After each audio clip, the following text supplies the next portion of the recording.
Good evening, ladies and gentlemen. Welcome once again to another edition of In the Crease, where you can get unadulterated, like that word, hockey news that is on the bleeding edge. No spin from the NHL League or especially from the Penguins PR office. This is a very special Thanksgiving edition of In the Crease. Tapping it a little bit early here, but what the heck? It's about that time. So certainly happy Turkey Day to all of our loyal viewers and friends, and especially those up in the Great White North there.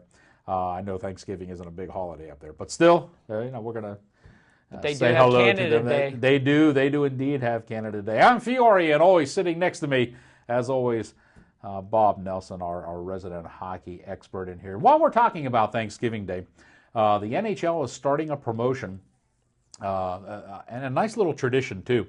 What they're going to do is, since Thanksgiving Day is filled with the NFL, and I think there used to be one game on, then there were two. Now there's three games on Thanksgiving Day. Home team's playing that night. I believe so, yes. Ravens. Yes. Is the Raven a turkey? And maybe everyone will be in such a stupor from the tryptophan that day that they won't, see the Ravens crush them. But anyway, bottom line is the NHL is going to do something different, and that is they're going to promote a big game on the following day, the Thanksgiving Friday, if you will. Oh, the Black Friday game. Yes, they're going to do the Black Friday game. Yeah, well, the people who aren't supposed to be home aren't home. The guys are home.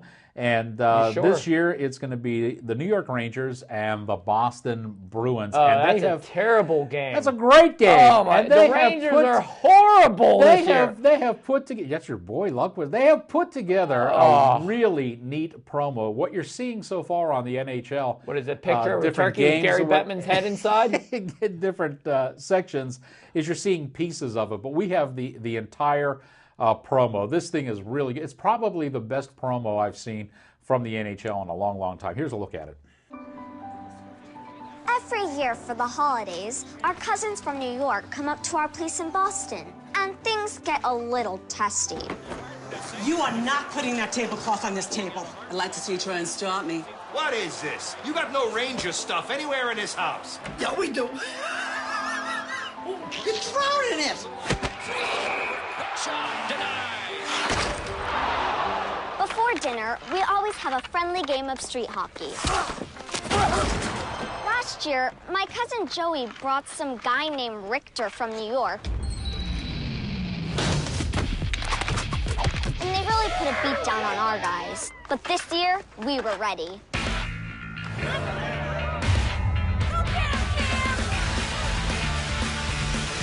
Fortunately, there's the 2013 Discover NHL Thanksgiving Showdown on NBC. It's the one thing everyone can agree on. Sorta. Are you kidding me? You don't remember Bobby Orr flying through the air? He took a dive!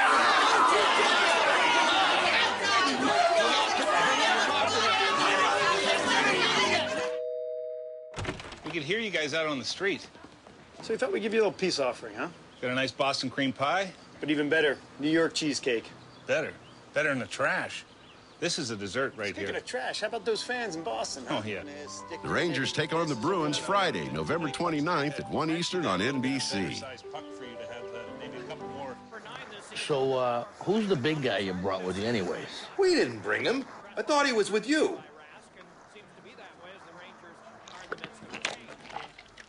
I like that one. How can you go wrong with Mike Richter and Cam Neely, right? You can't. That's a really great. Is Cam Neely still whining Boston about the cream knee injury? pie and cheesecake. He's still whining about that knee I injury? think he still sends Samuelson. I think he still sends him a Christmas card every year. I believe that. Yeah, I believe he does that too. What a horrible game for Black Friday, though. This is Seriously. probably the best promo I've seen since the one with the referee and the zipper, and that lasted 1 week on TV because all the women who haven't been stooped in a long time demanded that Bettman take it off the air because it was inappropriate. But it was funny as hell, and there you go. It's a great game. Thank God they're not showing the Flyers. Boston, though. I mean, who wants to watch the Flyers? I'm so sick of watching Dana Chara. He doesn't even fit in the rink. His jersey doesn't fit right. He's using a little stick. Who wants to see those Bruins? Yeah. My dream cup team- this year. a team My that get- dream cup this year is the Bruins and the Avs, so that So Wall can come back and haunt the Bruins again. Wait a This would be minute. great. So you're telling me again the Bruins are going to lose the Stanley Cup? Is that what you're telling me? Hey, we got things to talk about. You know, it wasn't too long ago that that giant Freylock putz, Brian Gumbel, made a statement that hockey would never be considered a legitimate sport until black men played the game. And you know what? People like Gary Bettman and other people in the sports industry took that to heart and just went bonkers in trying to accent black players that are coming into the league. Now, Bob and I on the last show, we talked about the prejudice that goes on between players from other countries and the French Canadians, and we highlighted that on our show. There is another element that's coming in here, and it's what we like to call the ghetto element, and probably it's because the NHL, in an effort to show diversity, is allowing not only marginal players at best into the league, but especially black and minority players into the league who probably shouldn't Boston, be right? there. And one of them is Wayne Simmons, there's no doubt about that, and the other one is Ray Emery. And guess what? They're both on the Philadelphia Flyers team, and Ray Emery pulled one of the classless acts I've seen in a long time. Here's the video. Watch this. Another cat being run at by Simmons, and Simmons will drop the gloves with Tom Wilson, who can really throw him. And now Ray Emery's racing the length of the ice. Ray Emery is challenging Holtby. Holtby's saying, no, I don't think I want to go. The referee's going to try to keep them separated, and he won't be able to do that as away they go. Emery with the right hand free, and he's hammering away on Holtby. Capitals not coming to his aid at this point, as Emery is just having his way with Holtby. Well, this has been going on. There's been a lot of talk going back and forth, and anything but friendly. You know, it wasn't too long ago when Bob and I were the premier hockey team announcing hockey in this area, both junior college and high school. And you remember there was a player who we said was trying to bring the ghetto into the... He was wearing the pants that came half below his knees and halfway down to his ankles, and we just crucified that. I don't even remember who the hell it was, but we crucified him on the broadcast and everything. But there is truly, I think, a ghetto element coming in, and this is not a John Scott cheap hit thing. This is the gang warfare that exists in the NBA I think is making its way into the NHL, and players like Emery and disagree Simmons to are in that. there. Okay, what do you I got to disagree say? to that. I think that whole incident with Emery, it didn't matter who was in that one net for the Flyers. They were frustrated. They're having a terrible season. I mean, they're horrible. But I think that was more frustration. I don't think it had anything to do with white, black, French, Canadian, Polish, Italian, whatever you want to say. I just think that was frustration. Mason started the game, gave up a couple quick goals. Yep. Emery came in, gave up 3 quick goals on like 10 or 12 shots. Yep. I just think he was frustrated. Now, granted, you know, the Washington Capitals goalie could have handled it a lot better. Yeah. He really turtled to Emery, and I don't believe there should be bullying in sports, you know. Face to face, whatever, it's part of the game. But I just think Emery came down there was already fights started, you know. LeCavier was fighting. Well, the goalie has to go, what, 180 feet to do something like that? You know what? Everyone no, else Emery's is not dancing. that frustrated. How many times have you gone the length of the ice to start a fight? Maybe that's a bad example. Yeah, let's maybe we should bring well, Dave Fryer back on. I think it had more to do with, in my opinion, more to do with the frustration. The team was losing, you know, 7-0 already at that point. They wanted to send a statement saying, hey, you might beat us on the scoreboard, but we're going to beat you up and down the ice, and we're not going to quit. Well, you know what? And I just think that was the way that's Emery for the players showed to up do. his...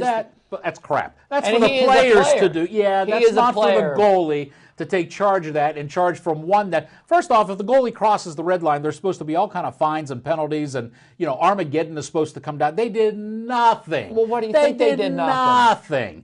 And the players should have done it. Now, understand this. I think what Ray Emery was trying to do was bring an attitude, okay? And it's that attitude that is more dangerous than John Scott. Now, don't get us wrong. I mean, especially with the two of us sitting here, we are not sitting here saying there should be no fighting, and we are not sitting here saying goalies shouldn't fight. We can't say that. I mean, my God. I could say that. I've been thrown out of more games than I think I ever played, so that ain't going to happen. But, I will say this. There is a right time when a goalie should tee off. And I'm sure you'll agree with me on this. One of those times is when, as a goaltender, you make a save, you put your glove down on the puck, the referee blows the whistle, and then some hotshot defenseman comes in and starts whacking at your glove hand to try to knock that winger. No, this was a defenseman in this case.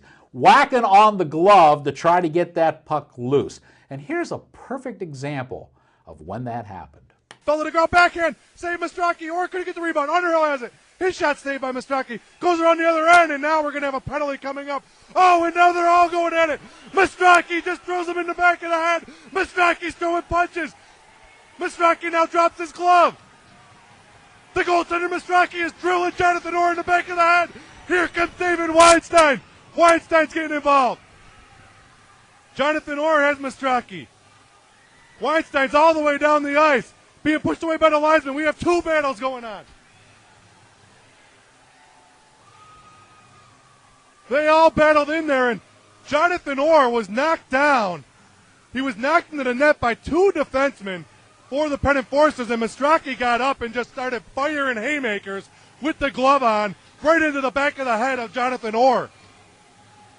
So, Bob, there are good times when goalies should attack. I don't think there's ever bad times. I think when Hextall went after that guy after he scored. Chelios. Yeah, that was great. Well, you know fantastic. why he went after him? Yeah. Because he was sticking up for his teammate. When Chelios, the Hall of Famer, which I disagree, but anyways, he only played for 80 years. Yeah. But anyways, when someone takes a run at your teammate, someone has to be held accountable. Correct. And if someone on the ice doesn't want to take care of business, then the goalie should. The goalie should. Absolutely. But even at that, you don't march 180 yards. No, he didn't have to. Right, because he was right there. That's the whole point. But if you need to, go to the length of the ice. Go to the length of the ice. And do it. There you go. Go the whole rink. Hey, we got something else we got to talk to you about. It's kind of funny that this happened because we were talking about this on the last show, and we brought in Bob and I were talking about equipment, and Bob made the rather excellent point that while Bettman and the league are arduously transforming and trying to transform goaltenders' equipment, they are doing absolutely nothing about the sticks that these guys use. And don't get me started on this there category. You go. And how they can. Well, here's lethal weapons. Here's a perfect example. Loaded this guns. happened in between our shows. This happened between the last show and this show. And this is Nikolai Khabibulin. Take a look at what happens when he gets hit in the head with this shot. Take a look at this. Carlson back into the Blackhawk zone. Got it to Turris. Quick shot. Fought off by Khabibulin. Might have hit him right in the headgear. He's looking for a whistle. Now a long shot. And Khabibulin made the save. And his headgear, I think, might have broke. He took it up high and was waving his arm around as if to indicate something went wrong there. And Danny O'Halloran, the referee, was willing to stop the play. Getting a little help from the official, but Kyle Turris with a high, heavy shot. I mean, that's right between the eyes. And you see the snap get undone, and Nikolai Khabibulin's trying to adjust or get the attention of the official. Now, there we're talking about a pro level, so we're not talking about somebody using inferior. Yeah. Gee, whoever did that. Yeah, we're not talking about that at all. We're talking about top-of-the-line equipment. Talking about a 25 to $3 grand mask, not counting the paint job, custom for this guy's face. Fits like a glove. Yeah. Padding in all the right position. Yep. There's a guy that I know real well, name's Malfi. He makes his own neck guard. Now he's making pads for goalie mask. And we had a big discussion in the last couple weeks about inferior hockey equipment, and he's like, the manufacturers can't make equipment to protect goalies 100% right now. There's not anything they're wearing that's going to give them 100% protection from injury. Well, the bottom line is, how much more do you have to put on? I mean, if you have a Kevlar mask on, you have a titanium cage on, and they're still bending them. Yeah. I mean, what's it going to take? Someone to get killed, seriously injured? I mean, thank God he had a high-regarded mask on. But imagine a college kid, or imagine a high school kid with a guy that is oversized, strong, big, heavy shot, hits a kid in a $250 mask. That kid's dead. Yeah, yeah, and you got to figure in a lot of these leagues, I mean, you could be in 6th grade and play for a high school team the way the leagues are set up. So 6th, 7th, and 8th graders can technically play for a freshman or sometimes even a JV team. There's a pretty big age bracket there, and strength and size. And how about the one thing that Nikolai didn't have in his mouth?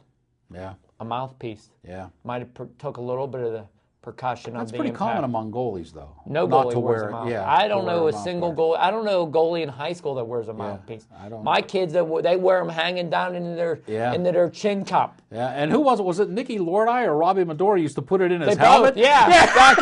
Back in the thing. The rules said you have to have a mouth guard, so they would put it in the... They're wearing it? Yeah, they were wearing it. You got to wear it. Yes. Oh, good times, good memories. You know, this flies right into what we were talking about, and we did exactly what we said we were going to do, that we were going to break down the goalie equipment and let Bob talk a little bit about it. So what Bob actually did was put together probably a show on his own. So we broke this up into segments, and now, since we're on the subject, let's go to part 1. This is Bob going to explain the equipment that the goalie is wearing, approximate costs for it, and size restrictions and how they've changed. Part 1, looking at the goalie's equipment, to Bob in Studio B. Hi there, this is Bob Nelson.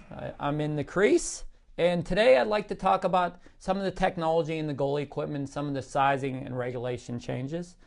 First, I'm going to start with the headgear. Very important. Now the modern day masks have a cutout. They're mostly fiberglass or some type of polyresins. They have a stainless steel cage on them for the most part, skull plate, mouthpiece, and then your hanging throat guard. This equipment that I'm showing you is my son's. It has to be approved. So for any approved play, these masks have to have these 2 stickers on the back of the skull plate. The unique thing is about the mask now is they're high impact taken. It's hard to see, but there's streamlines on it. And what that does is deflect the puck away from the goalie impact of the head. I'll put it on for you real quick.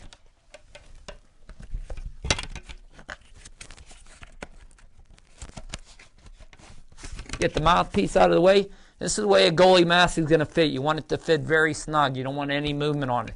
The throat guard hangs down over top of the chin. You got good visibility. Now the cage that my one son prefers is called a heck-approved cat's eye. The one that I play with doesn't have its bar here. You get a lot more visibility, a lot more breathability in the mask. That's very important when you're wearing a goalie mask because it does get very hot in your gear.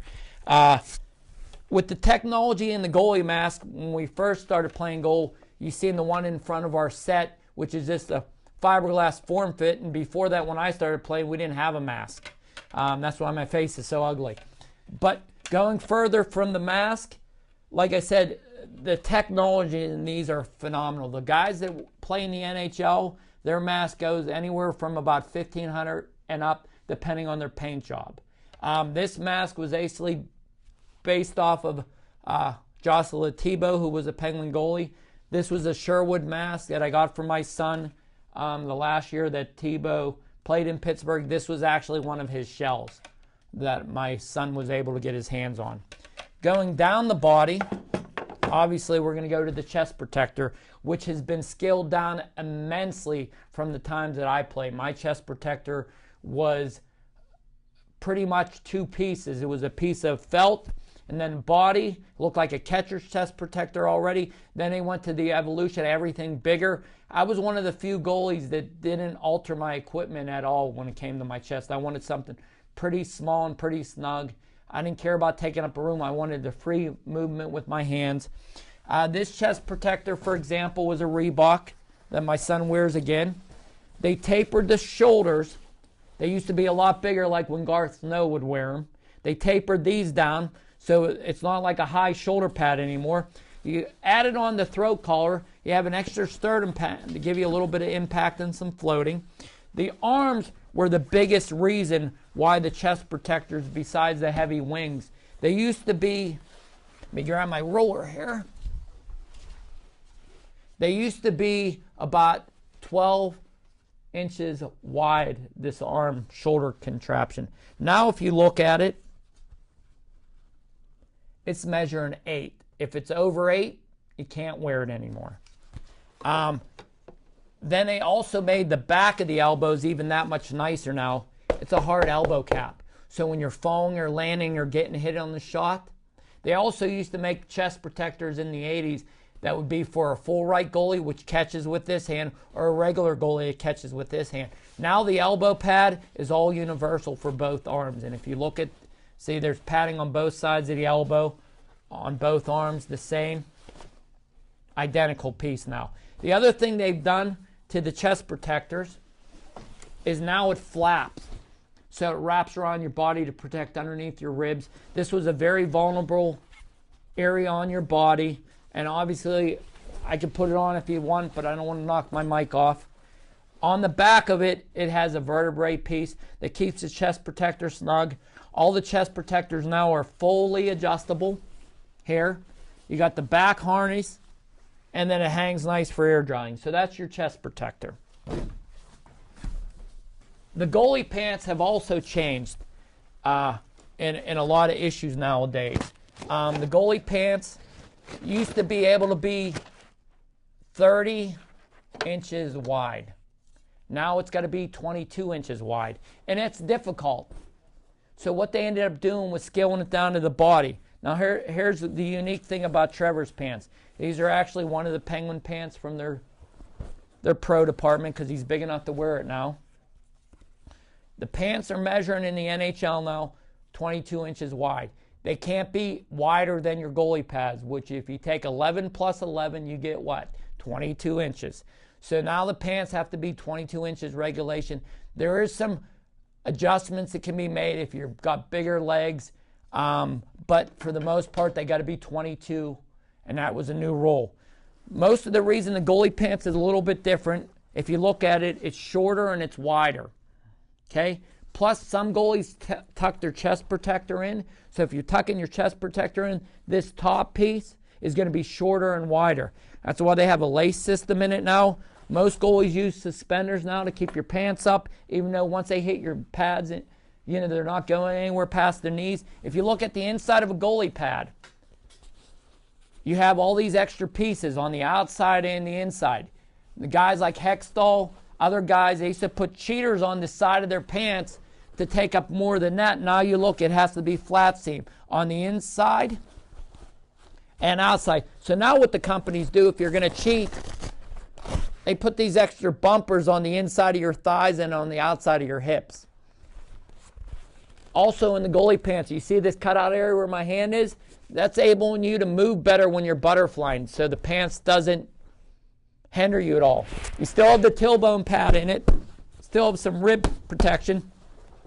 The front of the pant has thigh, plastic, and foam protection. Then you have this extra flap to catch you on the midsection where your chest protector will also cover you. Again, back piece to float with you, so when you're bending over in your goalie crease, this moves with you, and that's the goalie pant. And then the only piece of a goalie equipment that hasn't changed before the throat guard is the goalie cup. There's no regulation on a goalie cup. Most goalies in the NHL wear a double cup. Obviously you have your hard shell cup that goes in it. Some of the pockets now hold a double cup. Some of the cups that the NHL guys are wearing are actually Kevlar now, the same material that's made out of the goalie mask. It's a basic pad that goes over your midsection of your stomach. It still has your two straps to put it through for the jock strap area. Has a banana cup because when you're on the ice and your legs are spread, you don't want any puck getting up underneath the jewels. And that's just basically a goalie cup. And then we're going to go to the goalie skate. A lot of people don't understand the goalie skate. They're like, well, can't you just wear a regular player skate? Well, goalies, when they're new, yeah, you could wear a goalie skate. This is another piece of the equipment that hasn't changed for the better or for the worse. It's always been a short top. It always has the plastic cowling around it to give you the utmost protection. Obviously, this is on the inside of your foot. The new goalie skates, they're taking less and less plastic away from it because more goalies don't make skate saves, so they don't need the plastic down there because their foot's not getting hit, which I think is a terrible save not to use. This blade is a lot thicker than a player's skate. for two reasons. One, you're taking pucks off of this skate. Number two, you got to be on your inside and outside edge, pushing or shuffling. So that's why the blade's also thicker. Some of the newer skates have ventilation in the bottom, so the skate will drain properly. Wax or cotton lace on it. Also, you have your foot liner. Inside the skate is where it's riveted to the boot to the cowling. There's no limit on goalie skates, but the biggest goalie skate that is worn in the NHL is a size 13. To my knowledge, that's the biggest skate that's ever been made for a goalie skate. Because of cowling, they just don't have big enough cowlings for them. The skate guard, in case you wondered why I took off it, keeps the rust off the blade. Most goalie skates are either sharpened at 1 inch hollow or 3/4 hollow. And what that is an upside horseshoe on the inside and outside edge that gives you that flexibility to dig in and push. So that would be your goalie skate. Also, the goalie skate has holes in it, so when you're lacing up your goalie pad, either your toe strap or your skate lace goes through this, comes up over top, and that secures the front of the pad onto your goalie skate. Now we're going to the next item, which is your goalie stick. There's two types of goalie sticks now. There's your hybrid goalie stick, which is usually a foam core and a wood, or now they come out with the composite stick for no apparent reason except for weight, because there's not really much more durability factor goes into this stick. The curvature, in my days, you can see that curve now, that's a pretty big curve that's being used. In my days, they were pretty much straight or a little bit of hill curve, because most goalies either played the puck or you didn't play the puck. The biggest key is you want the most blade from point A to point B on the ice as you can. The bigger curve, the less blade you're going to have on the ice, the more goals you're going to give up. Most goalies, when they're taping up their stick, they like to go past the heel and up to the tip of the toe. That gives you the most surface to actually see the puck come off it, as well it keeps your stick durable. If you look to the top of this stick, most goalies make a mistake when they're taping up their stick. They don't give you long enough knobs to poke check to be able to throw your stick. Also, they use it black. And unfortunately, black tape on the butt end of your stick wrapped like a circle, and you have no officials instant replays down there, they can mistake it as being a puck, and it's your stick versus their word. They're going to win every time. So I recommend anything but black at the top of your stick. I also recommend goalies not to use black goalie sticks. Try to stay as much away from a black stick as you can, especially in this area here, because a ref could mistake it as a puck. This one happens to be a composite goalie stick. Most composite goalie sticks come with a 30-day warranty. You're not shooting the puck, so obviously the weight is real important. I don't like using a composite goalie stick. Too much vibration, it gives you like tennis elbow. I don't like the puck feeling on it, but if I was practicing, I'd probably use one of these because they're very light. And if I was a pro, I'd use a composite in practice, and a hybrid stick, which is a foam core wood stick, because they don't make any wood sticks unless they're logs nowadays. So you're forced to use a foam core stick. The two biggest companies that make the foam core sticks, in my opinion, that are very good is Warrior Hockey, and the other one is Sherwood, which I think they still make the best goalie sticks, even though there's not as many Sherwood sticks out there as there should be, because a lot of guys are getting paid to use sticks, because it's one of those things that you see on TV. And that's pretty much it for a goalie stick, besides I used to like to whack people to keep them out in front of me. This is Bob Nelson for the Goalie Equipment. This is part 1 segment. We'll be back to you in another show showing the glove blocker, pads, and protective. Until then, if you're not in the crease, you're not in hockey. Good night. We are fast running out of time, and it's gone. We have to say goodbye to you at this particular time. Again, happy Thanksgiving to all of you. Enjoy your turkey. Enjoy the Black Friday game. Watch those Bruins beat up those Rangers. And remember, when it comes to hockey, if you're in the game, you're in the crease.